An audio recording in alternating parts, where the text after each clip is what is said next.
Monaco, hélas, c'est la pluie, c'est la grisaille, au moment où le prince Régnier et la princesse Grace regagnent la tribune d'honneur après avoir remis une coupe au vainqueur d'une sympathique épreuve organisée à midi sous l'initiative du célèbre Moustache. Une course qui groupait sur le circuit de Monaco pendant quelques tours des artistes, des vedettes du sport et qui a été remportée par le boxeur italien Nino Benvenuti qui s'est montré très adroit au volant sur ce circuit difficile et qui l'a emporté devant Jean-Claude Killy et devant le sympathique chanteur Guy Marchand. Monaco, je vous le disais, la pluie, la grisaille, ça n'a pas découragé des milliers et des milliers de spectateurs, des Italiens, des Allemands, des Français bien sûr. Les tribunes sont envahies, également toutes les petites montagnes qui bordent le circuit, ce circuit unique, ce cadre extraordinaire qui est malheureusement aujourd'hui quelque peu gâché par le temps. Vous voyez que partout, des centaines, des milliers de parapluies se sont ouverts. Il faut dire qu'il y a eu un gros effort des organisateurs qui ont installé partout de nouvelles tribunes. Partout, c'était possible d'en mettre. On sent vraiment tout le tour ce circuit prêt à éclater. Il y a des gens partout. Il est impossible d'ailleurs de trouver une place de tribune de libre à acheter avant le départ de ce Grand Prix. Il faut... Oh là, vous voyez, d'ailleurs que ça donne lieu, cette pluie qui tombe, ça ne rend pas tout le monde triste, parce que ce monsieur prend très bien la chose, il faut dire qu'il s'est bien équipé. Et il faut souligner quand même les efforts de ces organisateurs. En effet, il y a une jeune équipe qui est arrivée à la direction de l'association sportive de l'Automobile Club de Monaco, dirigée par Michel Boeri. Et là, évidemment, étant donné que cette arrivée est toute récente, elle a été un petit peu prise par le temps, elle n'a pas encore eu tout à fait le temps de s'organiser parfaitement, mais je crois qu'on peut avoir beaucoup d'espoir dans le dynamisme de ces gens qui vraiment ont beaucoup d'idées nouvelles et qui dès l'année prochaine certainement vont permettre au Grand Prix de Monaco de connaître un succès plus vif encore, si c'est possible, car je vous dis, pour qu'il y ait davantage de monde, il faudrait agrandir le circuit, ce qui est une solution qui a d'ailleurs été envisagée. Vous voyez ces plans vraiment uniques que l'on ne peut voir dans aucune autre course automobile. Cette course dans la cité, sur le quai, sur le port. Et cette pluie qui tombe va évidemment fortement contrarier le déroulement de la course. En effet, on peut se poser des questions car il pleut, mais il ne pleut pas très fort quand même. Disons que la piste actuellement est très mouillée, donc on peut penser que les pilotes vont être obligés de partir avec des pneus pluie. Mais là, je vais demander un petit peu l'avis d'un technicien, en l'occurrence notre ami Jean-Pierre Jabouille, un des plus sûrs espoirs de la compétition automobile française. Qu'est-ce qui va se passer, Jean-Pierre? Il va y avoir un problème, car en effet, imaginons que les concurrents partent avec des pneus pluie, ce qui va sans doute être le cas, et qu'il cesse de pleuvoir pendant la course et que la piste sèche. Eh bien, je pense que si jamais la piste sèche, les pilotes seront obligés de changer de pneus. Et à ce moment-là, la course va se jouer dans les stands pour qu'on change les pneus le plus rapidement possible et perdre le moins de temps possible. Est-ce qu'on ne peut pas envisager de partir avec des pneus mixtes, c'est-à-dire des pneus qui s'adaptent à la fois à la pluie et au sec? Eh bien là, je pense que vu le temps, personne ne prendra le risque de partir avec des pneus mixtes et tout le monde va partir avec des pneus pluie. En tout cas, c'est vraiment pas de chance. La pluie avait déjà fortement contrarié hier le déroulement de l'épreuve de Formule 3 remportée par Patrick Depailler sur une Alpine devant le Britannique Tony Trimmer sur Lotus et l'autre Britannique Colin Van Der Velde sur Ensign. Oui, cette pluie avait d'autant plus contrarié le déroulement que les concurrents avaient dû changer de pneus au dernier moment, que ça avait fait perdre beaucoup de temps et que, en partie à cause de cela, nous n'avions pas pu aller jusqu'au bout de la course.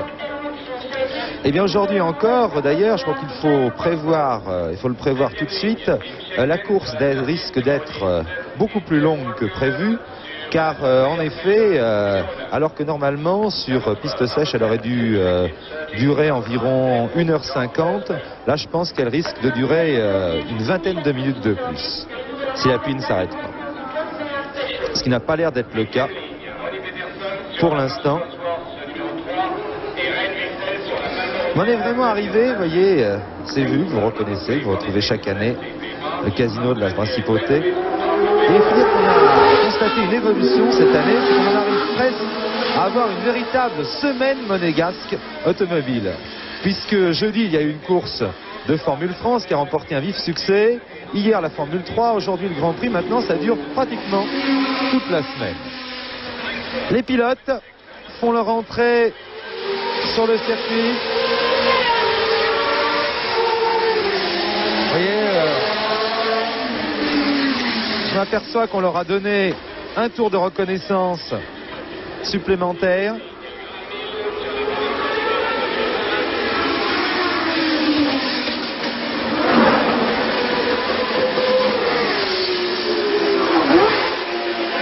Il faut dire qu'avec cette pluie qui tombe sans arrêt, les conditions de course se modifient de minute en minute. Vous voyez la piste devenant de plus en plus humide. Là c'est Chris Amon. Chris Amon sur la matraque, Chris Amon qui ne doit pas être très heureux du temps, car en effet on ne peut pas dire, loin de là, que ce soit un spécialiste de la pluie.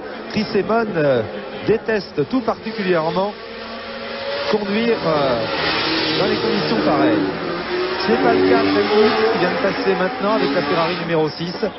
Jacques Ickx est considéré par beaucoup comme le pilote le plus adroit sous la pluie. Ici c'est Graham Hill. Graham Hill, un des rois du circuit de Monte-Carlo.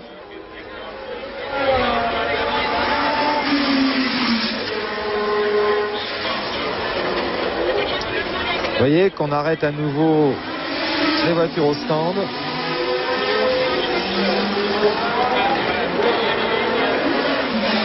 Et là encore, évidemment, il risque de se produire un léger retard. Seulement, ça, cette fois, on ne peut vraiment rien dire parce que il faut dire que la pluie à Monaco, c'est quand même assez rare. Et même extrêmement rare et qu'il s'agit d'une malchance particulière. Dave Walker ici, Dave Walker, le coéquipier d'Emerson Fittipaldi chez Lotus. Là, vous voyez un moyen assez curieux, mais apparemment efficace, de se protéger de la pluie, c'est de mettre un casque intégral. Ce qu'a fait ce sympathique monsieur qui a l'air de se prénommer Walter.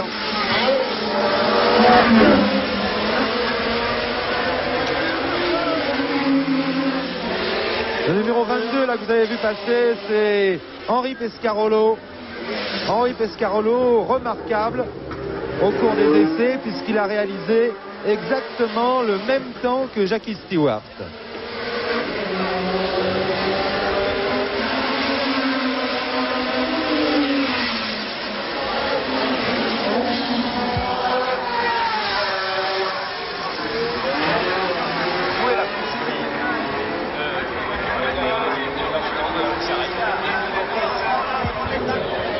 Vous avez remarqué en voyant ces images, et si vous avez pu suivre notre reportage d'hier sur la Formule 3, vous avez remarqué qu'il y a eu des modifications assez importantes sur ce circuit de Monte-Carlo. Là-bas, il y a un ennui apparemment. Non, c'est pas un ennui. C'est Emerson Fittipaldi qui est arrêté devant la tribune princière.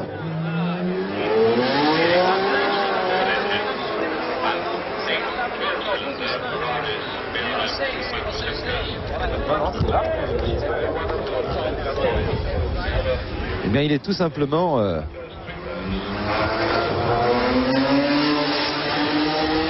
il ne semble pas que ce soit un ennui mécanique en tout cas. Le numéro 4, Niki Lauda. Et je crois que si ça se trouve, Emerson Fittipaldi s'est tout simplement trompé. Il y a Guy Marchand, combien? Ah ben il me signale que je vous ai donné un faux classement tout à l'heure. Ce n'est pas Nino Benvenuti qui a remporté la Coupe des Vedettes, c'est Guy Marchand. Bravo Guy.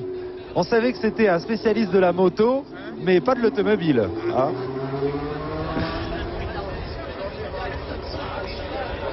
Oui, je crois qu'Emerson Fittipaldi s'est un petit peu trompé parce qu'effectivement, il y a tellement de changements par rapport à ce qui se passait l'année dernière qu'il a peut-être cru que la fausse grille de départ s'établissait toujours devant la tribune princière comme l'an dernier, alors qu'en principe, ce qui est prévu, c'est que les concurrents se constituent en fausse grille, une grille fictive de départ devant les stands qui, comme vous pouvez le constater, ont changé de place et se trouvent maintenant à l'emplacement de l'ancienne chicane qui débouchait sur le vieux port. Et qu'après s'être rangés donc sur cette grille fictive, ils avancent jusque devant la tribune princière pour prendre place sur la vraie grille de départ. Numéro 17, ici c'est Jean-Pierre Beltoise.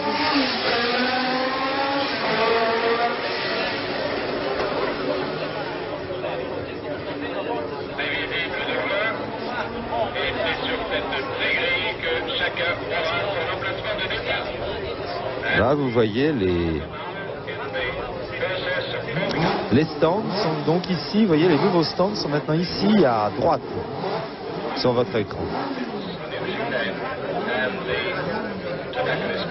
Ah, il y a des privilégiés qui pourront regarder la course sans être trempés.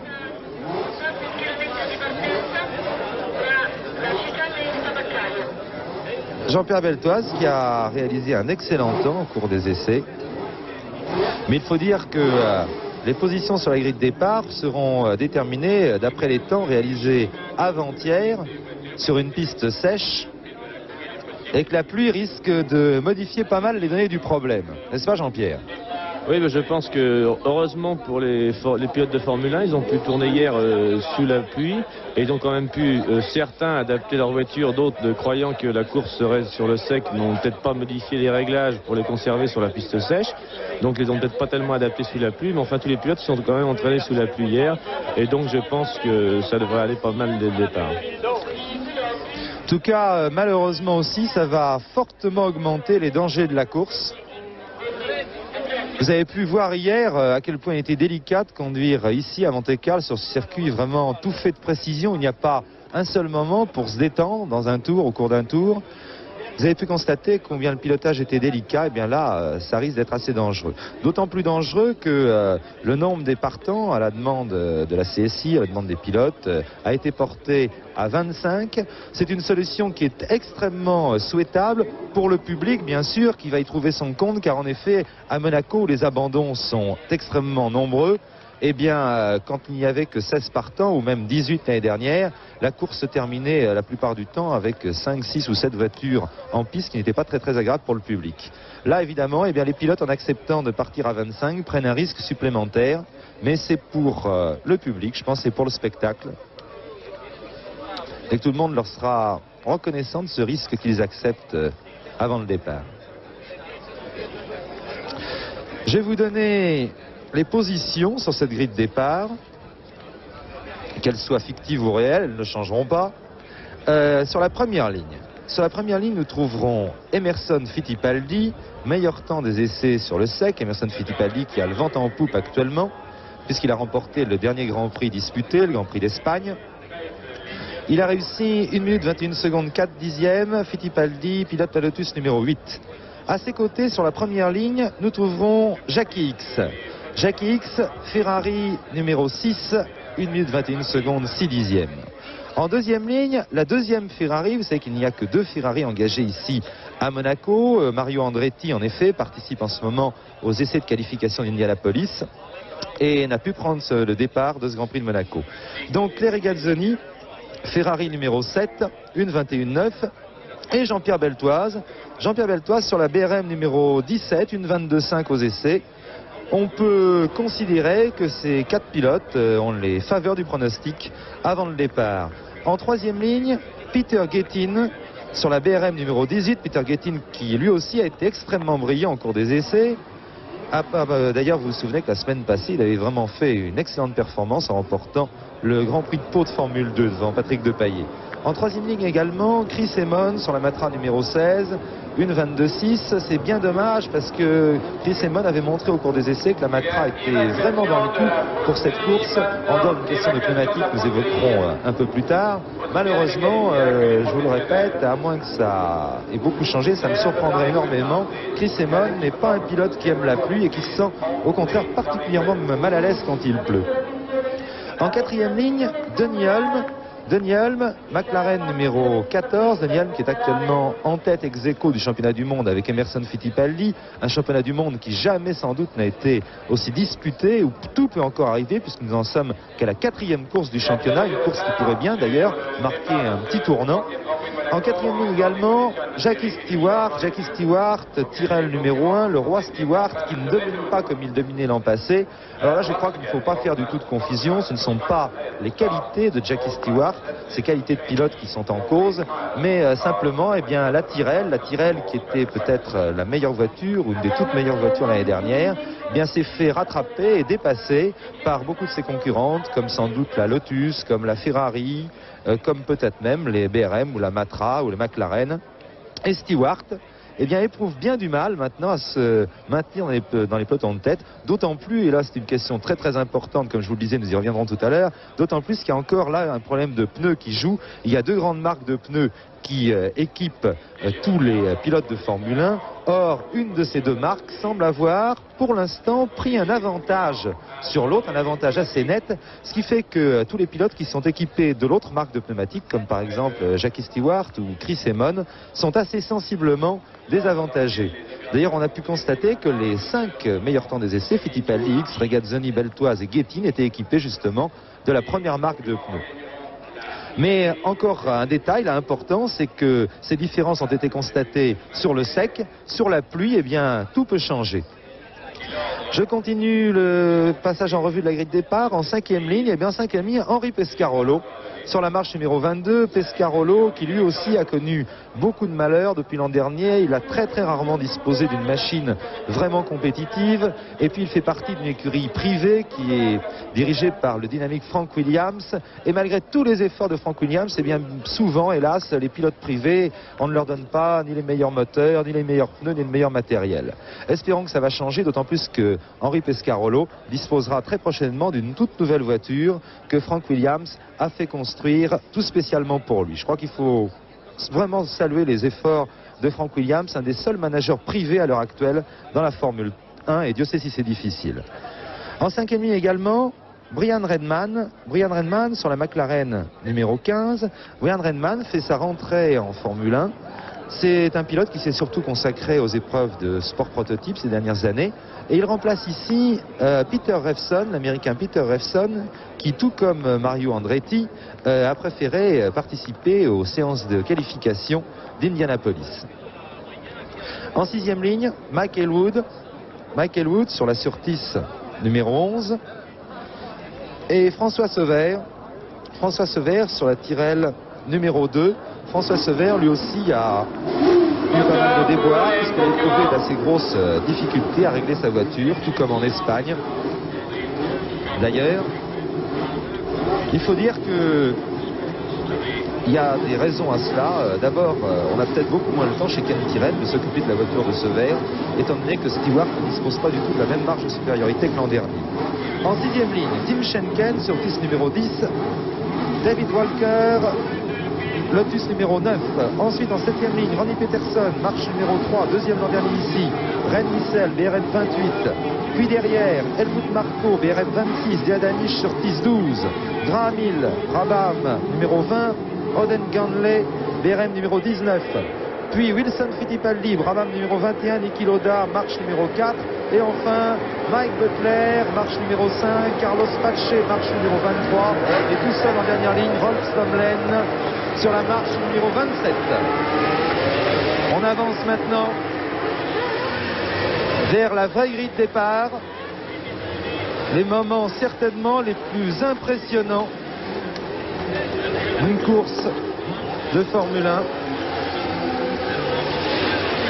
Voilà, vous reconnaissez tous les pilotes que je viens de vous énumérer. Une énumération peut-être un peu fastidieuse, je m'en excuse, mais je sais qu'il y a beaucoup de téléspectateurs qui aiment bien avoir tous les numéros des voitures avant le début de la course afin de pouvoir mieux suivre l'épreuve. Voilà Rolf Schlömlen qui ferme la marche. En première ligne, je vous le rappelle, Jackie X qui sera à gauche sur votre écran. Et Emerson Fittipaldi à droite. Derrière Fittipaldi en deuxième ligne, c'est Claire Regazzoni. Derrière Jackie X, Jean-Pierre Beltoise. Là, nous remontons la grille de départ. Là, nous sommes sur la 5e ligne. 3e, 4e. Voilà Denis Hulme, vous reconnaissez au passage sur la 4e ligne. Puis la 3e ligne avec Peter Gettin et Chris Amon. La seconde ligne avec Jean-Pierre Beltoise et Claire Regazzoni. Avançons encore, messieurs. Ah là là, un petit problème de câble, j'ai l'impression. Attention, départ imminent. À gauche X, derrière X Beltoise, à droite Fittipaldi, derrière Fittipaldi Regazzoni. Beltoise est infiltré, j'ai l'impression, à la corde. J'ai l'impression que Beltoise a pris un départ extraordinaire en s'infiltrant à la corde et en dépassant X. Beltoise en tête dans le premier tour, Beltoise en tête devant X, Regazzoni et Fittipaldi, j'ai l'impression. Un départ extraordinaire vraiment de Jean-Pierre Beltoise. Regazzoni qui est 3e actuellement. Fittipaldi, et c'est assez souvent que ça lui arrive, n'est pas très bien parti. Chris Amon par contre est très bien parti, il est 5e. Puis vous avez vu Stewart qui lui aussi, bien qu'étant mal placé sur la grille de départ, a dû grignoter, il est en 6e position. Gettin et Hulme sont moins bien partis par contre. Donc départ fantastique de Beltoise, très bon départ de X. Par contre Fittipaldi, Hulme et Gettin ont un petit peu raté leur départ. La sortie du tunnel. La sortie du tunnel, là je dois vous signaler que pendant, oh là là, un trou de Jean-Pierre Beltoise. Il faut dire, pour expliquer aussi un petit peu ce trou, que c'est un avantage fantastique de pouvoir réussir aussi parfaitement son départ que l'a fait Jean-Pierre Beltoise, car évidemment tous les autres concurrents sont extrêmement gênés par les projections d'eau. Le gazomètre, Beltoise, Regazzoni, Fittipaldi, X où est-il? Va plus passer Beltoise, Regazzoni, Fittipaldi, Jackie X. Jackie X est 4e. Jackie X, probablement victime d'un incident de course, est en 4e position alors qu'il était 2e tout à l'heure.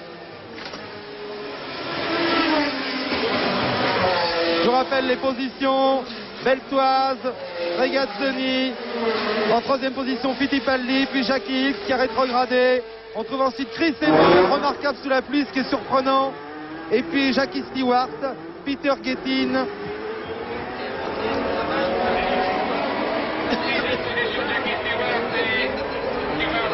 Et puis là, le 14, c'est Denis Hulme qui suit. Numéro 2, vous voyez ici, François Sever. Tout le peloton. Je crois que nous avons quelques ennuis avec malheureusement les caméras, avec l'hélicoptère. C'est peut-être le mauvais temps qui est responsable de ça. Beltoise à la sortie du tunnel qui se dirige vers la chicane. Regardez un petit peu là, à quel point les freinages sont délicats sur cette piste terriblement humide. Regazzoni toujours 2e, Fittipaldi 3e, Jackie X. Jackie X qui a dû être victime, je vous le répète, d'un petit incident, je ne sais pas, un freinage raté ou un travers qui l'a fait rétrograder.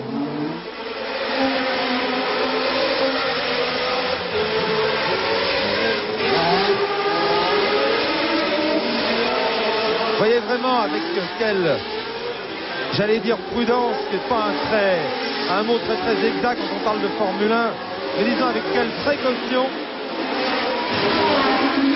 Les pilotes essayent actuellement de se concentrer car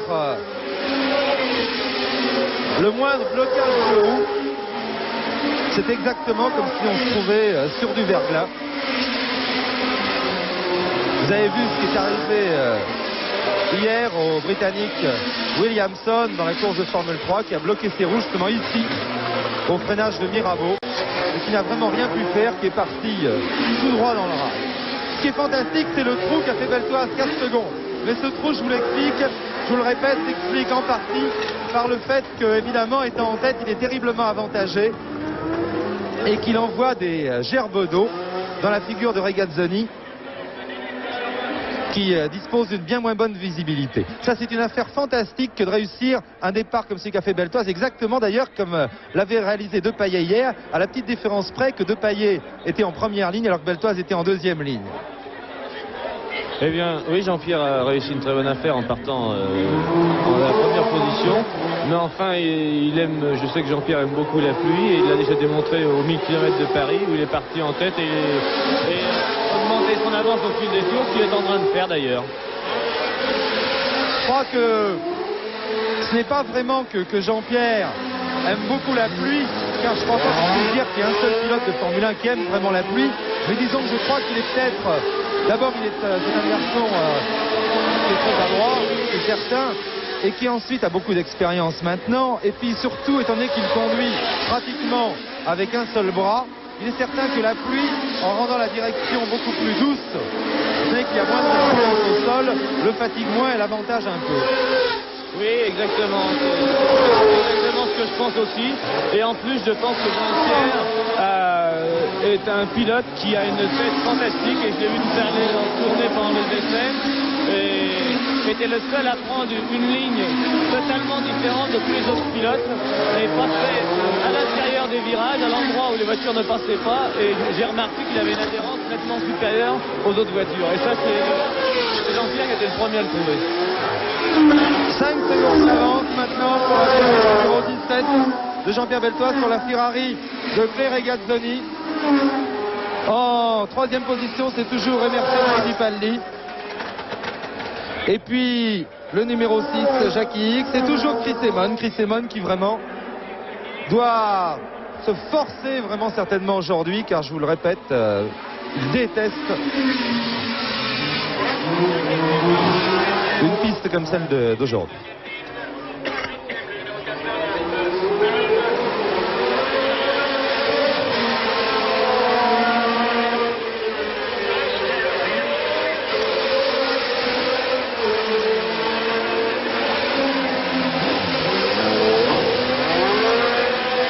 Regazzoni, Fittipaldi, X au gazomètre et Beltoise que nous retrouvons dans la montée du casino, cette montée vertigineuse.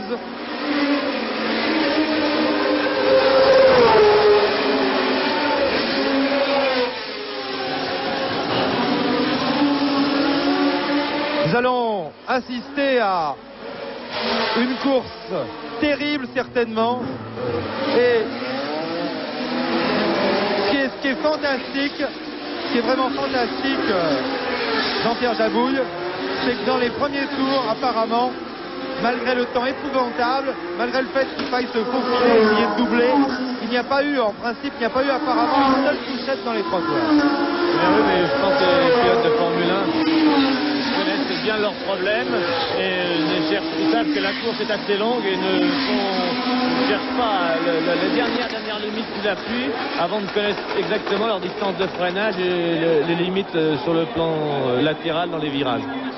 C'est vraiment dire vraiment le niveau à l'heure actuelle des pilotes de la Formule 1, niveau des pilotes, niveau du matériel, vraiment, c'est la formule reine à l'heure actuelle. Jackie, Claire Regazzoni a pris l'échappatoire. Fittipaldi également. Tous les deux ont raté leur freinage.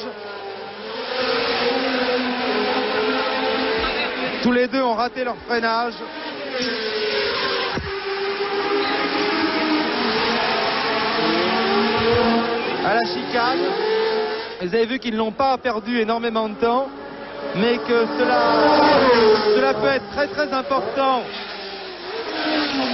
sur la suite de la course, car en effet ça a permis à Jackie X de reprendre la deuxième place. Or, avec un temps pareil, Jackie X est certainement le rival le plus dangereux de Jean-Pierre Beltoise, et il est certain qu'il aurait été préférable pour Beltoise que X reste et ait quelques difficultés à dépasser Regazzoni et Fittipaldi. Eh bien, ce que vient de faire Regazzoni et Fittipaldi prouve bien que Jean-Pierre va très vite, parce que les autres, pour essayer de le rattraper, de le suivre, étaient à la limite partout et ont été obligés de prendre l'échappatoire au freinage de la chicane. Au 5e tour, l'écart de Jean-Pierre Beltoise sur le deuxième Jackie X est de 12 secondes. Ah, un début de course fantastique de Beltoise. Beltoise qui cherche depuis plusieurs années la consécration. Beltoise qui est peut-être un des pilotes les plus discutés. En effet, on aime ou on n'aime pas Jean-Pierre Beltoise, mais finalement, je crois que c'est une qualité. C'est un garçon qui ne laisse pas indifférent. Et dans les milieux de la course automobile, eh bien, je crois qu'on peut diviser en deux clans. Ceux qui croient à Jean-Pierre Beltoise et qui pensent qu'il fait partie des tout meilleurs pilotes, et je dois reconnaître que j'en fais partie, et ceux qui, au contraire, eh bien, pensent que sa réputation est surfaite. Je crois que Jean-Pierre, en tout cas aujourd'hui, a une belle occasion de donner un démenti à ceux qui font partie du second coup. Et je crois que quoi qu'il arrive maintenant, de toute manière, le démenti est déjà en partie donné.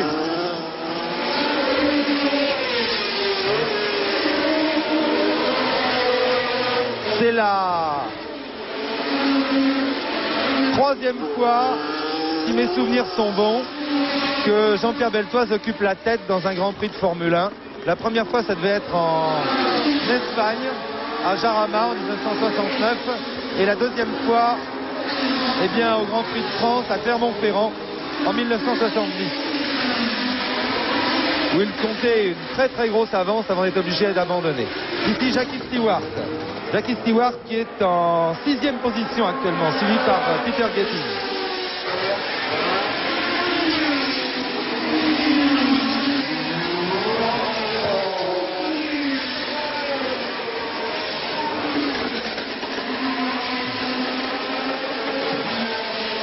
Jackie X, 2e, Claire Regazzoni, 3e.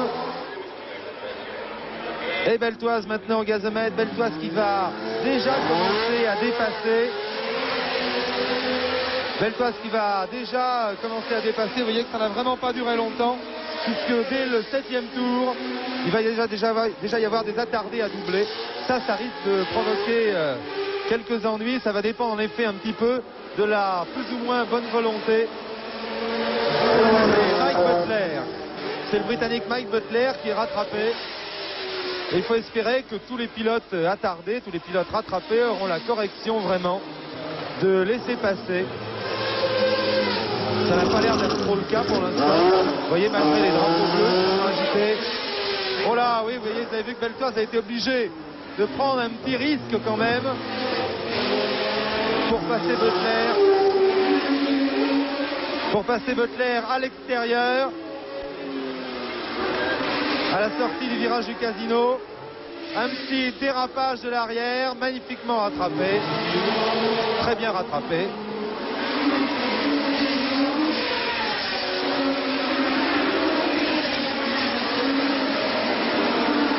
Enfin, il faut espérer que tous ces problèmes de dépassement ne vont pas fausser le déroulement de la course. Une course qui n'en est encore qu'à son tout début, puisque nous en sommes au 7e des 80 tours.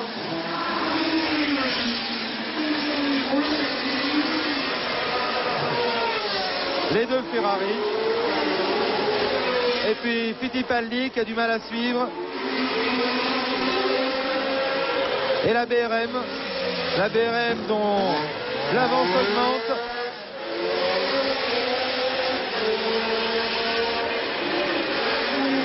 Vraiment, je suis heureux aujourd'hui car Lou Stanley, le directeur de BRM, avait vu sa position parfois un peu critiquée en Grande-Bretagne quand il avait décidé de prendre un pilote français comme premier pilote d'une écurie britannique au début de cette saison. Bien, je crois qu'aujourd'hui, Beltoise est en train de lui donner raison. Je vous le répète, quoi qu'il arrive. Car tout peut encore arriver dans cette course. Mike Butler qui fait signe à Jackie Hicks de passer à l'intérieur. Et Claire Regazzoni, vous voyez, renvoyé au ralenti. Mike Butler qui très sportivement et tout à fait normalement d'ailleurs fait signe à Jackie Hicks de passer. Jackie Hicks a eu un petit peu plus de chance que Beltoise, il a eu un tout petit peu plus de facilité pour passer. Mais enfin, c'est le hasard.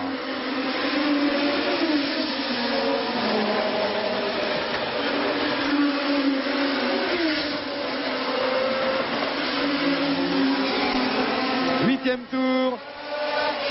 Toujours Beltoise. Hicks à 13 secondes. Puis Regazzoni qui est maintenant dans les roues de Mike Butler. Et puis Fittipaldi, toujours quatrième. Il y a vraiment les gerbes d'eau. Jean-Pierre, je crois que ça va être une course qui pour les pilotes va être épuisante nerveusement. Oui, je pense que ça va être épuisant nerveusement. Mais enfin, je voudrais aussi peut-être un peu expliquer pourquoi Jean-Pierre, sans retirer en rien les qualités de Jean-Pierre sous la pluie, mais il faut dire que les BRM emmènent de l'ordre de 30 litres à 40 litres d'essence de moins que les Ferrari, et je crois que ça compte énormément en début de course. Exactement. Ça, c'est parfaitement exact aussi. C'est-à-dire que la Ferrari risque d'être un peu plus rapide en fin de course. Alors qu'elle a emporté effectivement une quarantaine d'essence en plus que la BRM ou Clifford. Et vous voyez vraiment des plans de ce circuit terrible. Terrible pourquoi? Eh bien parce que d'habitude, sur la plupart des circuits du championnat du monde, bon là il y a eu un petit freinage également raté à la chicane. Je vois pas très bien, je crois qu'il s'agit de Ronnie Peterson. Je crois qu'il s'agissait de Ronnie Peterson.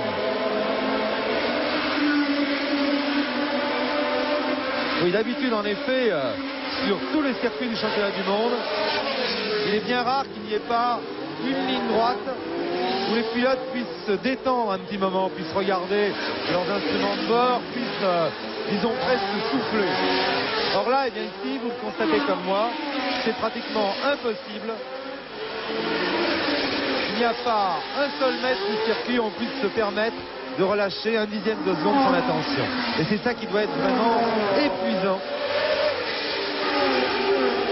sur le plan de la concentration. Il est évident que la piste mouillée augmente encore cette concentration, cette tension nerveuse. Beltoise qui double maintenant le numéro 27 qui est Rolf Sumlen. Vous voyez vraiment qu'il a fallu à peine 8 ou 9 tours pour que tout un paquet de pilotes soit rattrapé par les voitures de tête. Puisque Stumlen est dernier de tout un peloton. Voilà Chris Amon maintenant. Chris Amon toujours en 6e position, en 5e position je crois, Jean Todt. Chris Amon, il est 5e. 5e effectivement. Très très beau résultat pour lui. Et il a doublé à son tour le Britannique Mike Butler.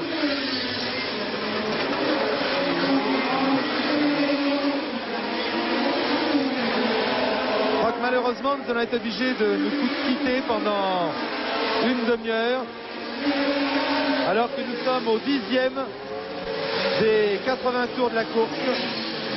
Nous reprendrons l'antenne vers 16h.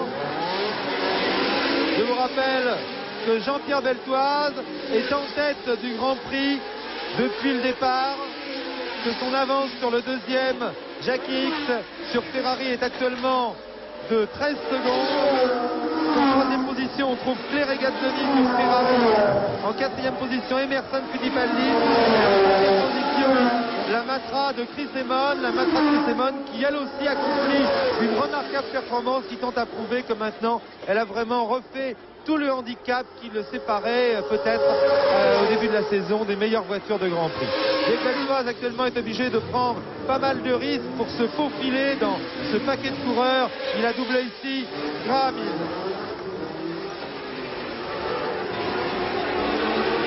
11e tour de course, Beltoise largement en tête, X, Regazzoni, Fittipaldi et Amon presque ensemble, et puis beaucoup plus loin, alors là nettement plus loin, Jackie Stewart qui dans la voiture ne lui permet pas de jouer les premiers rôles, et puis Peter Gettin excellent lui aussi. Tous les autres sont très très loin. Nous nous retrouvons maintenant dans une demi-heure, un pilote français en tête à Monaco. À vous, télé dimanche. Depuis le départ est toujours en tête, alors que nous sommes maintenant au 27e tour de la course. Jean-Pierre Beltoise en tête, en deuxième position à Jean Todt, 19 secondes. Jackie X en troisième position, Claire Regazzoni. Claire Regazzoni qui est à combien, Jean Todt? À 50 secondes donc du premier. En quatrième position, Jackie Stewart qui a profité d'une petite faute d'Emerson Fittipaldi à la chicane pour lui ravir la quatrième place. En cinquième position, Peter Gettin sur la deuxième BRM qui lui aussi fait une course magnifique. En sixième position, le numéro 8, Emerson Fittipaldi, moins à l'aise sous la pluie que sur le sec apparemment. On trouve ensuite Chris Amon qui lui aussi se bat comme un beau diable. Chris Amon, il faut le signaler car c'est très important. Et premier, on peut dire qu'il y a deux pelotons de voitures dans la course, ceux qui sont équipés d'une certaine marque de pneumatique et ceux qui sont équipés d'une autre marque de pneumatique. Or, on peut dire que pour l'instant, les trois premiers sont équipés donc avec la même marque de pneumatique. Jackie Stewart par contre et Chris Amon sont équipés avec l'autre marque de pneus. Donc Amon occupe la 7e place. En 8e position, on trouve Michael Wood sur la sortie. Tous les autres concurrents sont doublés. Tous les autres concurrents sont à un tour. On trouve derrière d'ailleurs à un tour le numéro 10 Tim Schenken, le numéro 2 François Sever et le numéro 22 Henri Pescarolo. Le pilote français donc décidément à l'honneur avec surtout Beltoise, éblouissant pour l'instant. Mais ce que je peux vous dire, c'est que rarement nous avons assisté à un Grand Prix aussi éprouvant pour les nerfs. Et éprouvant pour les nerfs, regardez exactement pourquoi. Vous venez de le voir à l'instant, en voyant Beltoise prendre un tour ici maintenant à Michael Wood. Michael Wood donc n'est plus dans le même tour que les premiers. Eh bien c'est uniquement pour ça que c'est éprouvant. Parce que les premiers sont revenus très très vite, beaucoup plus vite qu'on aurait pu le penser. Oh, on arrête la course, ça, qu'est-ce qui se passe? Non, on n'arrête pas la course, mais on fait simplement passer les concurrents par l'échappatoire de la chicane, tout simplement parce que Peter Gettin a raté la chicane et je ne sais pas si sa voiture pourra repartir, mais en tout cas il était immobilisé en travers de la chicane et les commissaires ont eu là une excellente réaction. Immédiatement ils ont fait dégager les concurrents vers l'échappatoire afin de ne pas du tout fausser le déroulement de la course. Une course, vous voyez, qui maintenant, la voiture de Gettin ayant été dégagée, reprend un cours normal. Je vous disais que c'était éprouvant pour les nerfs. Vous voyez là maintenant ce coup-ci, c'est Oden Ganley. Oden Ganley, lui, qui prend l'échappatoire, mais alors bien involontairement, là ce n'est pas les commissaires qui l'ont indiqué, c'est lui qui a un peu raté son freinage, qui a bloqué ses roues et qui est parti tout droit.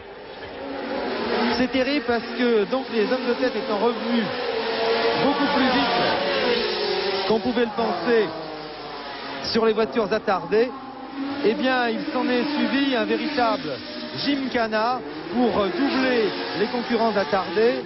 Un Gymkhana plus dangereux qu'il pleut, que les freinages tardifs sont extrêmement délicats. Et je peux vous dire que déjà depuis le début de la course, et Jean-Pierre Jabouille va confirmer cette impression, on a vu vraiment une dizaine de fois aussi bien Beltoise que X à l'extrême limite de la sortie de route ou du passage dans le rail. Eh bien, comme Jean-Pierre attaque énormément parce que quand il est obligé de doubler les concurrents, il ne voit pas très bien en rétroviseur alors qu'il lève des gerbes d'eau, ne savent pas que c'est un concurrent qui rattrape et le concurrent veut le dépasser, donc Jean-Pierre a souvent du mal à dépasser et il est obligé d'attaquer continuellement et 2-3 fois il est à la limite du tête à queue. Alors là, je vous signale un concurrent justement, on le voit sur notre écran, c'est Jackie X, vous voyez, qui suit un concurrent là qui ne donne pas un très bon exemple aujourd'hui de ce qu'on doit faire quand on est rattrapé, puisqu'il s'agit de Tim Schenken, l'Australien Tim Schenken, qui tout à l'heure a bloqué Beltoise pendant au moins 3 tours, en refusant obstinément de le laisser passer malgré les drapeaux bleus qui lui étaient agités. Et là, Tim Schenken est en train d'en faire autant pour Jackie X.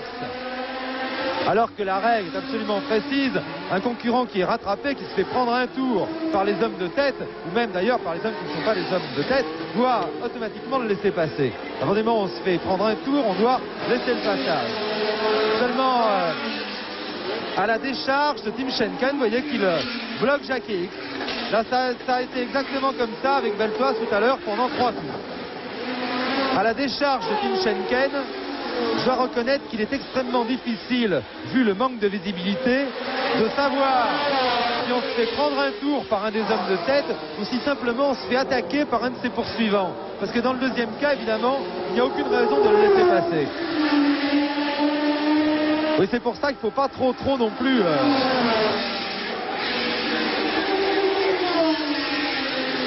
Tim Schenken est un garçon extrêmement sympathique et fair play. Et je pense qu'on peut envisager la deuxième solution. Je pense qu'aussi bien quand il s'est fait rattraper par Beltoise que quand il s'est fait rattraper par X, comme vous l'avez vu à l'instant, eh bien il ne doit pas se rendre compte qu'il s'agit de concurrents en train de lui prendre un tour.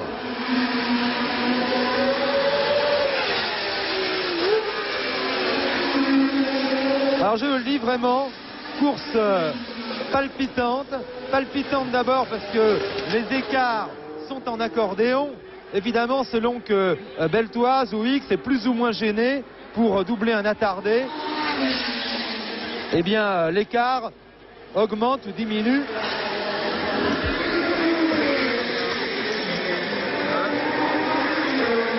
Ah, on me signale qu'Henri Pescarolo qui était très bien placé, vient de s'arrêter hélas à son stand. Encore un coup de malchance pour Henri.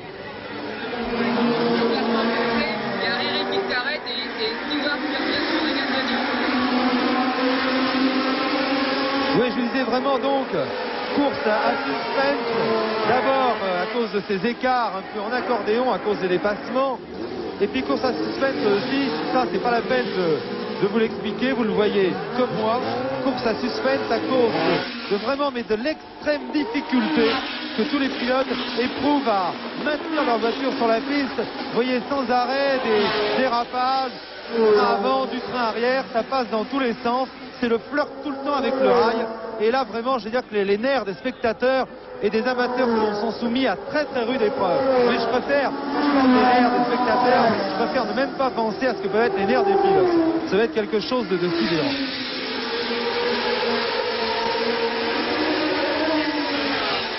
Spectaculaire, palpitant, mais hélas aussi très dangereux. Très dangereux quand on voit les risques.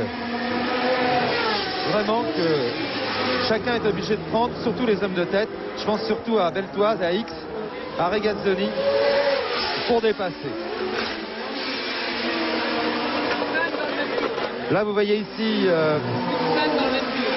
vous avez vu ce vert, il n'y a plus que 5 voitures dans le même tour maintenant. Plus que 5 voitures dans le même tour. Beltoise, X à 22 secondes. Regazzoni qui est beaucoup plus loin à près d'1 minute. Jackie Stewart qui revient actuellement sur Clay Regazzoni et qui est donc 4e. Et Fittipaldi qui est en 5e position. Je vous signale que Chris Amon est 6e à un tour. Il vient de se faire passer par Beltoise. Chris Amon a hérité de la 6e place après la petite sortie Après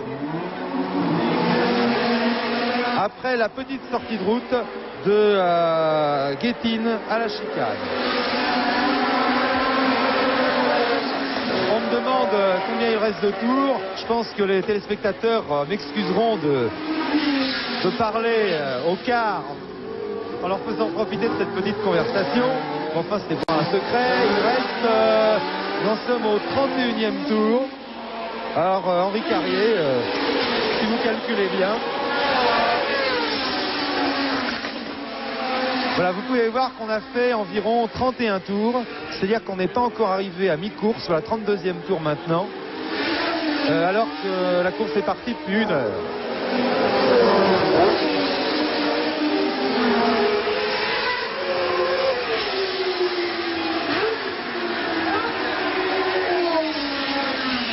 Il est fort probable qu'elle ne s'achève guère avant, comme ça, attendez, qu'est-ce qu'on pourrait dire, 17h20.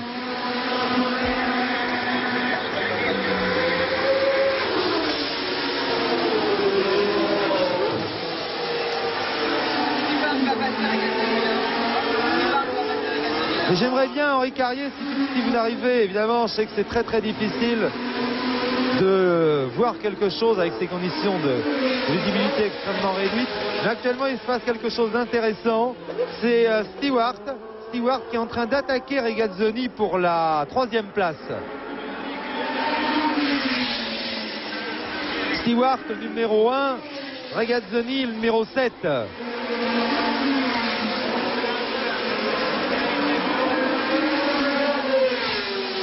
Si on pouvait, voilà, Beltoise qui passe. Autant sur le sec, là ici je crois que c'est une Surtis. Une Surtis, mais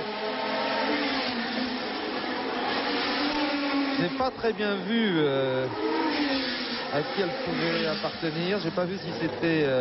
il me semble que c'était Schenken. Il me semble que c'était Schenken qui était arrêté.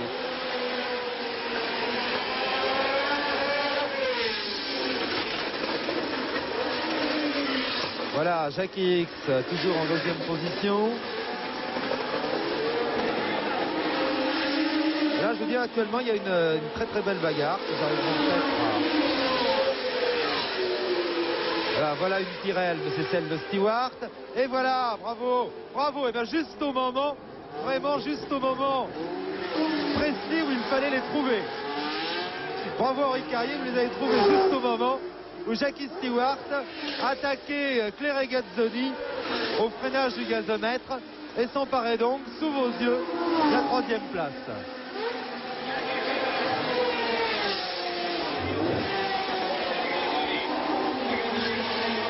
Je vais demander à Jean Todt quel est l'écart entre Stewart et Beltoise. Stewart et Beltoise, il y a 35 secondes d'écart. Combien ? 35 secondes. Stewart se trouve à 35 secondes de Beltoise. Mais je vous dis, ces écarts, évidemment, dépendent du nombre de concurrents qui les séparent. Car en effet, si Stewart a 3 ou 4 concurrents à doubler de plus que Beltoise, vous voyez, c'est vraiment des écarts élastiques. J'indique depuis que les premiers ont commencé à doubler les attardés, depuis le 10e tour, eh bien l'écart entre X et Beltoise passe de 10 à 20 secondes, puis redescend à 10. C'est très très difficile de le situer exactement. Je pense qu'il doit être de l'ordre d'une quinzaine de secondes.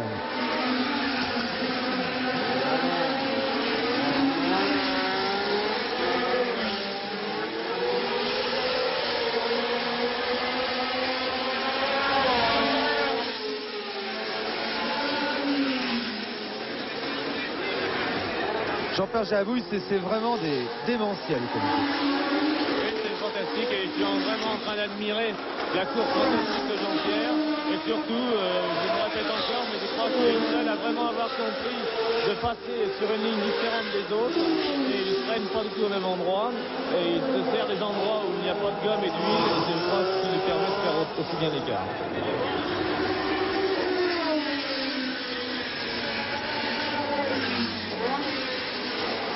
Vous avez sans doute pu le remarquer effectivement que certains pilotes, dont Jean-Pierre Beltoise, ne prennent pas la trajectoire habituelle. Mais préfèrent au contraire, effectivement, prendre les endroits les moins glissants, les endroits où il y a le moins d'huile. Nous allons redonner l'antenne à Télédimanche. Nous nous retrouverons dans un quart d'heure maintenant. Je vous rappelle que nous sommes au 34e des 80 tours de la course, que Beltoise est toujours en tête avec 16 secondes d'avance sur Jackie X, 35 secondes d'avance sur Jackie Stewart. En 4e position, Claire Regazzoni. En 5e position, Emerson Fittipaldi. 6e, Michael Woods. 7e, François Sever. 8e, Chris Amon sur la Matra. C'était les positions au 34e tour de course. À vous Télédimanche, à tout à l'heure.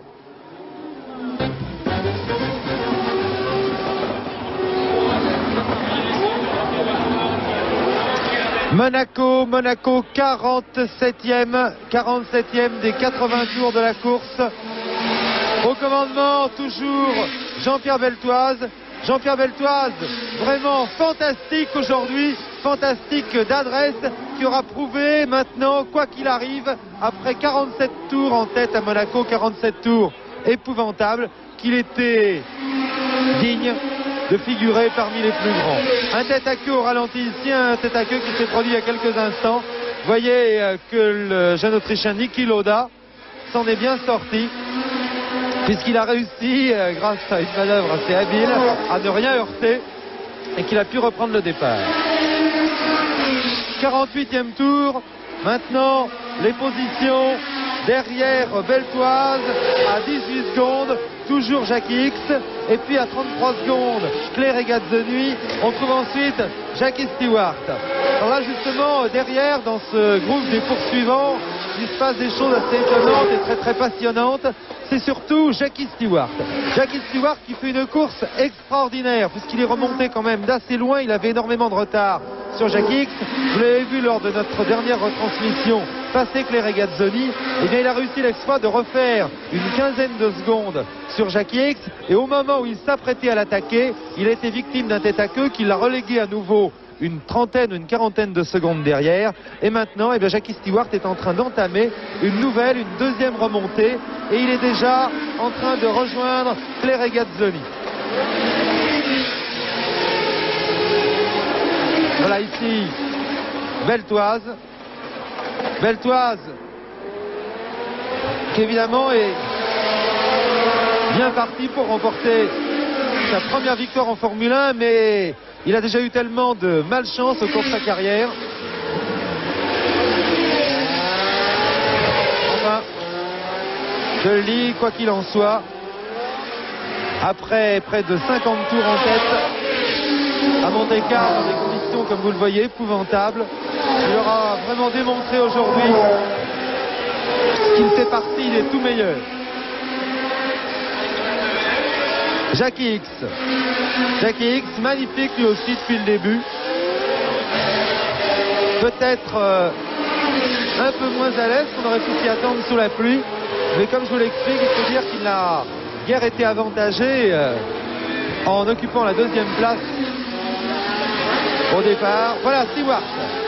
Stewart sur les talons de Regazzoni maintenant. Et vous voyez que X dans la montée de Sainte-Dévote n'est pas très loin. Nous allons peut-être rester pendant quelques instants. On pourrait peut-être attendre Jackie Stewart et Claire Regazzoni, puisque c'est actuellement la véritable bagarre, la grande bagarre qui se produit.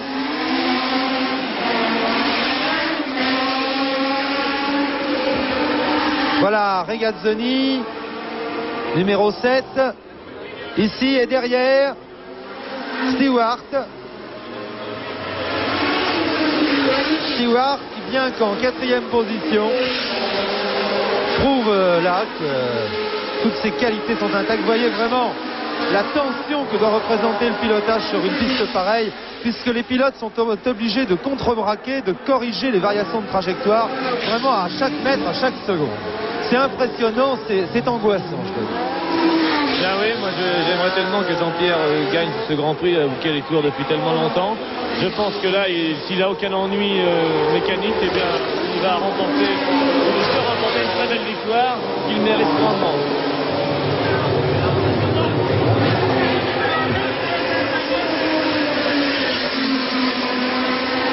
Je vous ai parlé des 4 premiers. Je vais vous dire quand même ce qu'il en est pour la suite. Mais je vous ai parlé surtout des 4 premiers parce que ces 4 voitures sont les seules à être encore dans le même tour. Tous les autres concurrents, sans exception, ont été doublés. Voici Stewart. Et Beltoise qui s'attaque ici à Chris Amon. Chris Amon auquel il va prendre un deuxième tour.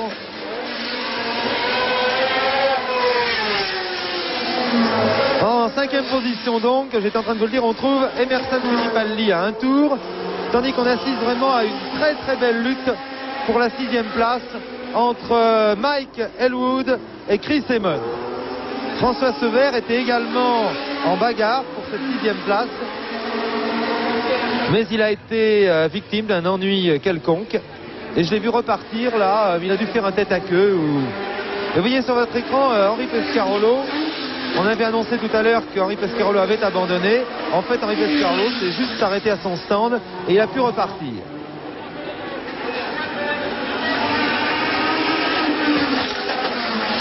Cinquantième tour. Encore 30 tours. 30 tours, je dois le dire, assez éprouvant parce que ce Grand Prix de Monte-Carlo de Monaco revêt aujourd'hui par les conditions épouvantables dans lesquelles il se dispute vraiment une intensité exceptionnelle.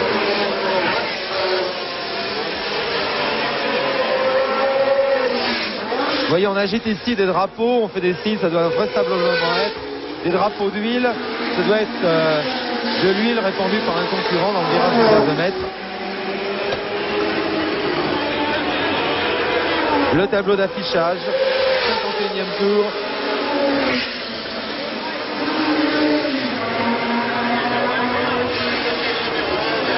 Et regardez, vous voyez le travail vraiment de chaque seconde, le travail du volant à chaque instant pour corriger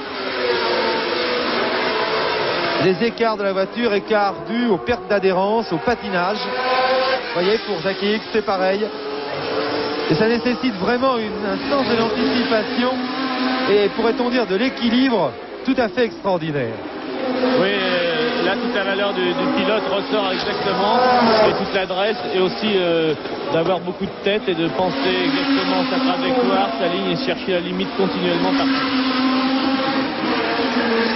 J'ai entendu l'opinion de Jean-Pierre Jabouille. On a vraiment l'impression d'assister aujourd'hui à un fabuleux numéro d'équilibriste et de voir des gens tout le temps sur la corde raide, tellement c'est... On a l'impression que ça tient un fil vraiment. Un tête à queue, là voici, ça n'a pas tenu un fil là pour Carlos Pache, le coéquipier d'Henri Pescarolo chez Frank Williams.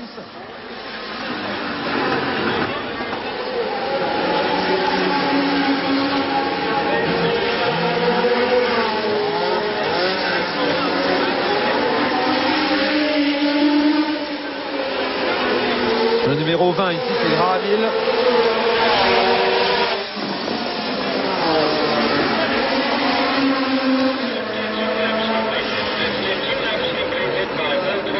Et je reconnais qu'il y a des moments où on n'y voit pas grand chose. Voilà Graham Hill. Du moment où on n'y voit pas grand chose, c'est bien sûr à cause de la pluie, mais tout le monde l'avait compris. Beltoise qui est là-bas sur les talons donc de Graham Hill. Voilà Graham Hill qui très sportivement a levé la main pour lui faire signe de passer. Et là, qu'est-ce qui est sorti? C'est pas Regazzoni, hein? Il me semble bien, ça a été rapide. C'est une Ferrari, c'est Regazzoni. C'est Regazzoni qui est sorti au gazomètre. Et vous voyez que Sever l'a fait un petit numéro entre deux voitures. Jackie Hicks qui est derrière. Ah, Claire Regazzoni qui était en 3e position vient de sortir au gazomètre. Ce qui fait qu'actuellement, le classement s'établit ainsi. Derrière Beltoise, Jackie X. Troisième, Jackie Stewart. Et quatrième, Emerson Fittipaldi. Je ne vois plus passer Emerson Fittipaldi personnellement.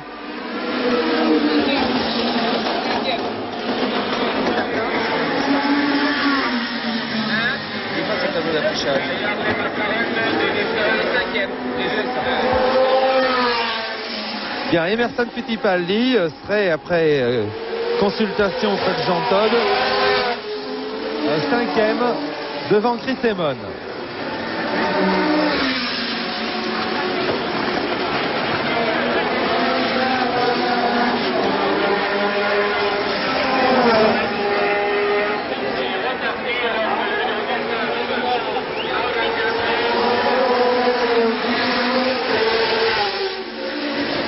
Bien évidemment, nous sommes obligés d'essayer de nous adapter aux conditions de cette course qui n'était pas évidemment prévue au départ. Oh là, Jackie X, un freinage large, qui a bien failli se terminer comme celui de Claire Regazzoni. Oui, nous sommes obligés donc de nous adapter un petit peu à cette course qui normalement était prévue pour durer environ 1h50 et qui là va durer près de 2h30. Donc dans quelques instants, nous allons redonner l'antenne à Cognac G, ou plutôt à Télé Dimanche, et nous la reprendrons vers 17h pour la garder jusqu'à 17h15. Je ne pense pas que ce sera suffisant pour vous donner l'arrivée, mais je pense qu'à ce moment-là, nous pourrions peut-être enregistrer l'arrivée de la course et vous la donner à 18h dans le cadre de Télésport. Ce qui vous la donnerait en très très léger différé. Enfin, nous allons voir un petit peu comment nous arranger. On va essayer de faire pour le mieux. Voici Jackie Stewart. Jackie Stewart maintenant troisième, qui s'apprête à doubler Henri Pescarolo, à prendre un nouveau tour Henri Pescarolo. Les écarts maintenant sont très intéressants. Jean-Pierre Beltoise a 22 secondes d'avance sur Jackie X, et Jackie X a 20 secondes précisément d'avance sur Jackie Stewart. Ces trois concurrents sont les seuls à être dans le même tour. En quatrième position, à un tour, Emerson Fittipaldi. Et en cinquième position maintenant, Chris Amon. Chris Amon qui fait lui aussi une course remarquable, parce que comme je vous l'ai dit depuis le départ, c'est très très loin d'être un spécialiste de la pluie. Vraiment dommage pour Regazzoni. Regazzoni qui, je vous ai dit qu'on était vraiment à la merci de la moindre petite erreur dans le freinage ou dans le contrôle d'un dérapage. Regazzoni en a fait les frais à la grande consternation du public italien qui était massé au gazomètre. Là, vous voyez Stewart qui double Pescarolo. Oh, voilà, vous avez vu passer également la Matra de Chris Amon. Il y a l'air d'y avoir, je me demande si Regazzoni d'ailleurs n'a pas été victime de l'huile qui était tout à l'heure signalée par les drapeaux au gazomètre. Et vous avez vu en voyant passer les voitures il y a quelques instants à quel point cela avait l'air glissant dans ce virage. Bon, et bien je vous rappelle, 54 tours de course sur 80, Beltoise toujours en tête depuis la première seconde de la course, avec X à 25 secondes, Stewart à 50 secondes. Ces trois concurrents sont les seuls dans le même tour. À mentionner aussi la belle 5e place qu'occupe actuellement la Matra de Chris Amon. Nous nous retrouvons dans une dizaine de minutes. À vous, Télé Dimanche. Monaco, le suspense continue. Beltoise va-t-il remporter sa première victoire en Formule 1? Une des victoires les plus enviées qui soit sur un des circuits les plus difficiles, celui de Monaco, par des conditions, comme vous le voyez depuis le début de ce reportage, vraiment épouvantables. Son avance sur Jackie X, toujours deuxième. Son avance est actuellement de 20 secondes. En troisième position, Jackie Stewart qui est très loin. Jackie Stewart qui a 1 minute 34 secondes. Il faut dire que Jackie Stewart a été victime tout à l'heure au gazomètre d'un deuxième tête à queue. Décidément, Jackie fait aujourd'hui une course magnifique, mais une course en accordéon. Tous les autres concurrents sont à un tour, ils sont doublés, ils sont redoublés et je dois dire qu'il est assez difficile d'avoir une idée très très précise du classement derrière les 3 hommes de tête. Moi je pense, enfin Jean Todt qui nous fait le tour par tour, pense que Emerson Fittipaldi est actuellement 4e devant Chris Amon 5e et Brian Redman 6e. Le tableau d'affichage donne une version assez différente puisque pour le tableau d'affichage officiel c'est Brian Redman qui occupe la 4e place devant Chris Amon 5e. Alors je vous dis officieusement pour notre pointage, pour Jean Todt, Fittipaldi serait 4e devant Amon et Redman. Mais je vous donne ça évidemment sous toute réserve. Vous pouvez vous rendre compte par vous-même à quel point il est difficile de tenir un tour par tour précis étant donné que les concurrents se doublent, se redoublent. C'est très très dur étant donné aussi que la visibilité est extrêmement réduite. Beltoise, je dois dire que plus les minutes passent, plus il se dirige maintenant vers le couronnement d'une longue carrière. Mais rien n'est joué encore. Rien n'est joué encore puisqu'il reste 14 tours de circuit à couvrir. 14 tours de circuit, 20 secondes d'avance. On peut espérer logiquement, sans incident, Jean-Pierre Babouille. S'il n'y a pas d'incident, on pourrait bien assister à la première victoire de Jean-Pierre Beltoise. Oui, je pense que Jean-Pierre, si maintenant il n'a pas d'incident mécanique, devrait remporter cette victoire, qui je pense fera plaisir à tous les Français et à lui en particulier. Il a démontré aujourd'hui sa grande valeur, peut-être au public, certains publics qui ne le connaissent pas très bien. Mais enfin, nous, on est très contents et je pense qu'on se serre les coudes en espérant qu'il n'y a rien arrivé sur la voiture. Jackie X, lui aussi, magnifique, à signaler que parmi le groupe de tête, pour l'instant, en 66 tours de course, disputés de la manière vraiment invraisemblable que vous suivez depuis le début, eh bien les deux seuls à ne pas avoir commis la moindre faute sont Jackie X et Beltoise. Tous les autres du groupe de tête, c'est-à-dire Regazzoni et Stewart. Regazzoni qui est sorti il y a quelques instants au gazomètre et Stewart qui a commis 2 têtes à queue, ont été surpris à un moment ou à un autre. Pescarolo lui aussi d'ailleurs a été surpris il y a quelques instants au gazomètre où il a été victime d'une petite sortie de route qui a provoqué son abandon. Là vous voyez Beltoise qui a fait des signes. Beltoise qui a fait des signes à Jackie Stewart. Il a demandé le passage. Oh, c'est vraiment horrible pour doubler. C'est impensable. Et Jackie Stewart, regardez vraiment là. Parfaite correction de Jackie Stewart. Jackie Stewart doublé. Jackie Stewart nous en prend un tour. C'est quand même pas une image que nous aurons souvent l'occasion de voir. Puisque je vous le rappelle, Jackie Stewart se fait prendre un tour et il est pourtant 3e de la course. Nous ne pourrons malheureusement pas vous montrer l'arrivée de la course en direct, une arrivée qui aura lieu maintenant dans 25 minutes à peu près, mais vous la suivrez en très léger différé et en couleur dans le cadre de Télésport à 18h. Nous allons enregistrer les 5 derniers tours de la course et vous les présenter avec un décalage d'une vingtaine de minutes à Télésport. Je vous rappelle, le suspense complet, Beltoise vient sa première victoire, X à 18 secondes maintenant alors qu'il reste 13 tours à couvrir. Jackie Stewart, 3e à un tour, ici Monaco. À vous, Télé Dimanche, nous nous retrouvons à 18h sur la 2e chaîne. Un Grand Prix dont vous verrez probablement les derniers tours et les 12 dernières minutes.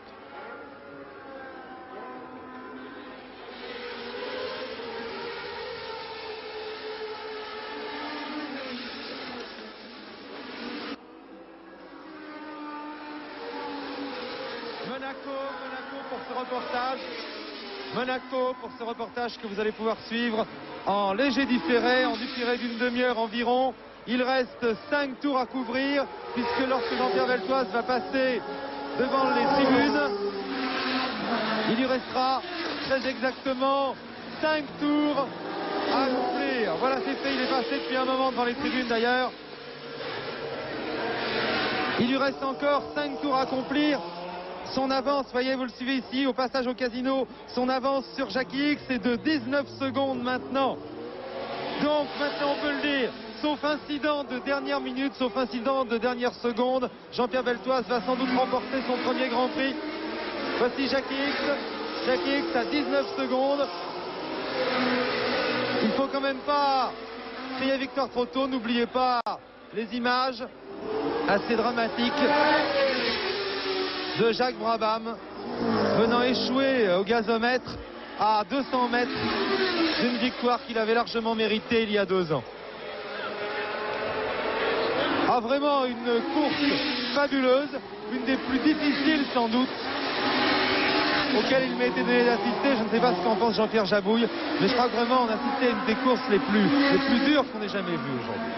Eh bien, c'est certainement une des courses les plus dures pour Jean-Pierre, et je pense pas me tromper en disant qu'il a eu autant de mal à maintenir sa voiture sur la piste qu'à doubler tous ses concurrents qui lui jettent des gerbes d'eau et qui l'obligent à être encore très très prudent. Et franchement, Jean-Pierre est fantastique.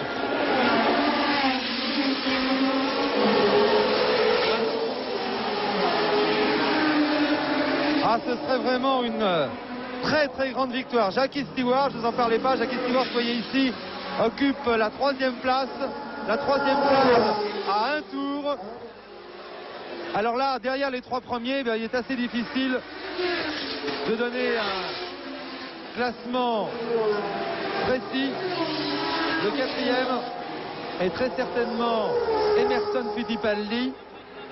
Et pour la 5e place, eh bien, je pense que c'est Brian Redman sur la McLaren qui est 5e devant Chris Amon, 6e. Chris Amon qui aura fait aussi une course assez extraordinaire aujourd'hui et qui a apporté la preuve vraiment de la bonne santé nouvelle de la Matra.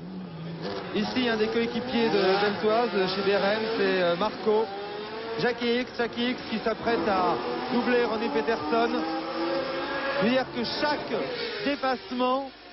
dépassement, surtout entre le 10 et le 30e tour, nous a procuré des émotions incroyables, car on avait vraiment l'impression que à chaque fois pour dépasser il fallait risquer la sortie de route. C'était vraiment l'impression que ça donnait, tellement c'était tangent, tellement le pilote qui était doublé, ne sachant pas si c'était un concurrent qui lui prenait un tour ou un concurrent qui essayait de l'attaquer, souvent ne laissait pas le passage. Ah, vraiment, ça a été des instants assez exceptionnels que nous avons vécu aujourd'hui. Encore 4 tours, 3 tours bientôt pour Jean-Pierre Beltoise ici au gazomètre. 3 tours bientôt au passage devant la tribune princière. Maintenant ici, plus que 3 tours. Plus que 3 tours, Jean-Pierre Jabouille, combien de secondes d'avance? Eh bien, Jean-Pierre a 20 secondes d'avance sur Jackie X. Et je pense que maintenant, franchement, sans ennui, eh bien, il ne peut pas être rattrapé.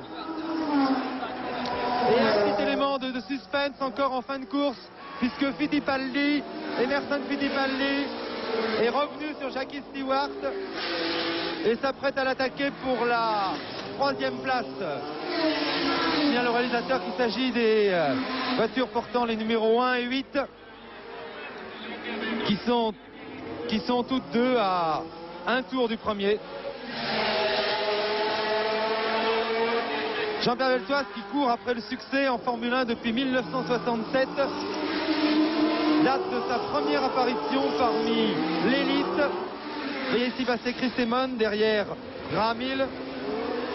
Et puis Jackie X qui vient de doubler Denny Hulme qui tourne au ralenti depuis de nombreux tours.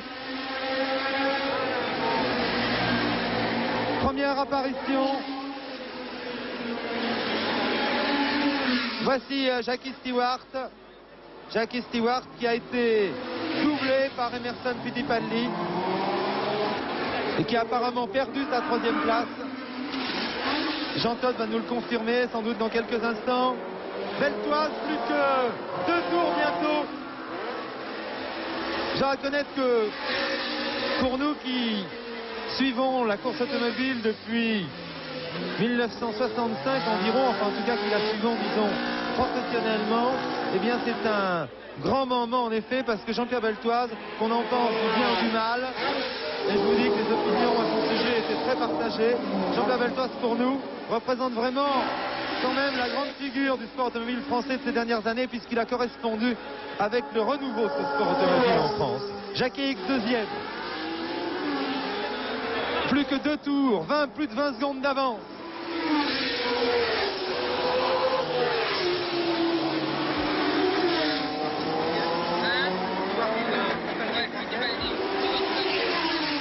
Et Stewart qui doit avoir des ennuis. Stewart s'est fait doubler. Fittipaldi, mais en plus par Brian Redman. Stewart est 5e maintenant. Ah, vraiment un grand moment là, quand même, que nous sommes en train de vivre. D'abord parce que la victoire à Monaco, c'est certainement peut-être la plus belle que puisse souhaiter un pilote en Formule 1. Je crois que tous les pilotes de Formule 1 rêvent d'une victoire à Monaco. Et puis ensuite parce que, je vous le dis, c'était vraiment dans des conditions épouvantables. Et surtout, je crois qu'on peut dire, Jean-Pierre Jabouille, que parfois un pilote gagne en Formule 1 grâce à une course un peu heureuse, grâce à des abandons qui se sont produits devant. Or là, Jean-Pierre Beltoise aura fait, il reste encore un tour et demi à couvrir. Jean-Pierre Beltoise aura fait la course en tête de bout en bout depuis le 2e mètre de course ou le 10e mètre de course, puisqu'il s'est emparé du commandement au 10e mètre de course. Eh bien oui, Jean-Pierre est parti en tête et je pense va franchir la ligne d'arrivée en tête. Et il a démontré ses grandes qualités de conducteur sous la pluie. Et justement, Jackie X n'a eu aucun ennui et personne n'a eu aucun ennui, donc ça montre toute la valeur de son exploit. Plus qu'un tour, dernier tour. Dernier tour de course. Ah, je dois reconnaître que c'est une victoire qui est particulièrement agréable pour moi. Et je crois pouvoir expliquer pourquoi.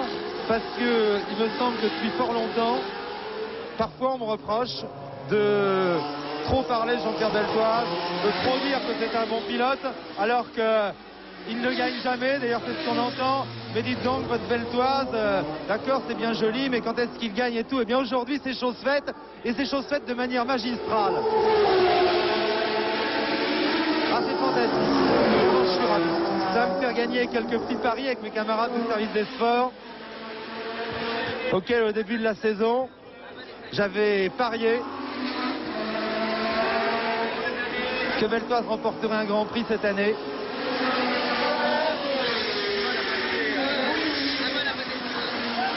Quant à créer Simon sur la Matra, décidément belle journée française. Simon sur la Matra, il vient de s'emparer de la 5e place.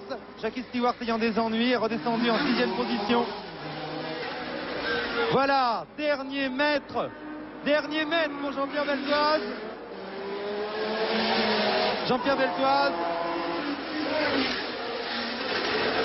qui a 35 ans depuis le 21 avril, qui aura dû attendre longtemps quand même pour obtenir cette consécration qu'il méritait déjà et qu'il obtient aujourd'hui. Premier Beltoise. Décidément, après Sauver l'an dernier, vainqueur du Grand Prix des États-Unis, Beltoise vainqueur du Grand Prix de Monte-Carlo. Je pense qu'il nous reste à souhaiter qu'Henri Pescarolo, maintenant à son tour, le jour où il disposera du bon matériel, puisse à son tour remporter un succès français. Je pense que c'est pas du chauvinisme, c'est un petit peu naturel. Et je dois dire que dans tous les commentaires que nous avons faits, je pense que nous sommes aussi autant réjouis les jours où la victoire souriait à des pilotes étrangers comme Jackie X, comme Stewart, comme Fittipaldi, pour pouvoir quand même nous réjouir doublement le jour où c'est un Français qui l'emporte dans une des plus belles épreuves de la saison. Ah, franchement, ça doit être fantastique ce que doit ressentir Beltoise. Beltoise qui n'avait pas remporté une seule course depuis 1968. Et je pense qu'aujourd'hui, tout le monde a eu la preuve que s'il n'avait pas gagné depuis 1968, eh bien c'était surtout dû à la malchance et pas à ses qualités de pilote.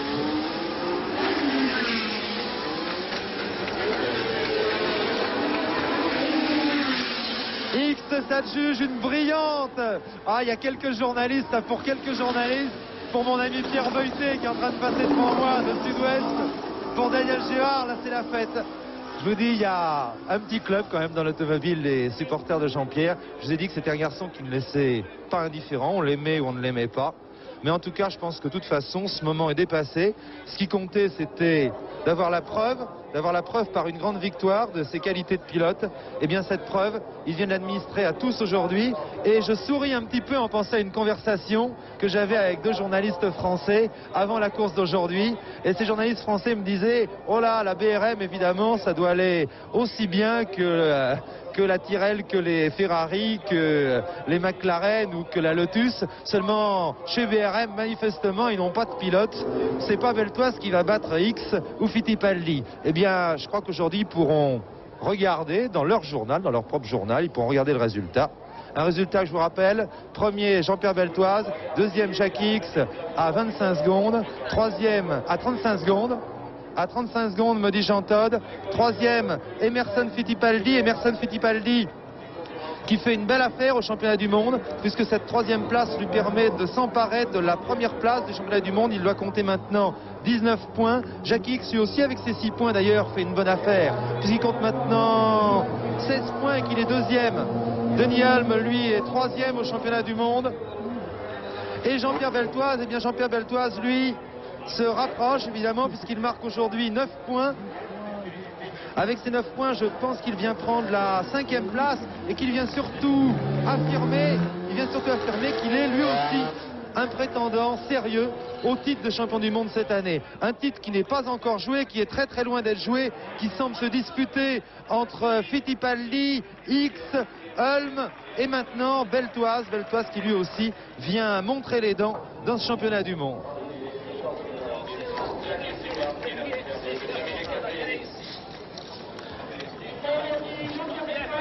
Voilà, la BRM, Lou Stanley qui est le premier, Lou Stanley avec son épouse, Lou Stanley qui a fait confiance à Jean-Pierre Beltoise cette année, qui l'a emprunté un petit peu, qui l'a débauché de chez Matra. Et je peux vous dire que Jean-Pierre Beltoise n'était pas très chaud à l'idée de quitter Matra pour aller chez BRM. Il est très très attaché à tout ce qui est, disons que lui aussi est un peu cocardier. Peut-être qu'on nous le reprochera aussi en étant aussi chaleureux dans cette victoire, mais je ne peux pas faire autrement. Alors je dis les choses comme je les pense. Tant pis pour ceux qui trouveront qu'elles sont exagérées. Je pense que ça prouvera surtout qu'ils n'ont pas l'habitude de suivre la course automobile comme nous, et que par conséquent ils peuvent peut-être moins ressentir que nous une victoire comme celle d'aujourd'hui. Yvan Médecin, mon confrère de Monte-Carlo, Tommy Franklin, mon confrère de France Inter. Et voilà, nous allons maintenant nous quitter en vous rappelant le classement. Premier Beltoise, deuxième X, troisième Fittipaldi. Troisième Fittipaldi. Et la coupe va être remise. Voyez Michel Berry, le nouveau président de l'association sportive de Monaco, qui conduit Jean-Pierre Beltoise vers la tribune princière. Et c'est le prince Régnier, grand amateur de sport automobile, puisqu'il a lui-même participé un peu incognito à des compétitions. Et la princesse Grace, qui remettent la coupe à Jean-Pierre. Je pense que ce sont sur ces images que nous ne sommes pas prêts d'oublier. Je vous jure que nous allons nous quitter aujourd'hui. C'est le God Save the Queen qui retentit pour saluer la victoire, non pas des pilotes français, mais de la voiture britannique, la BRM. À vous Paris.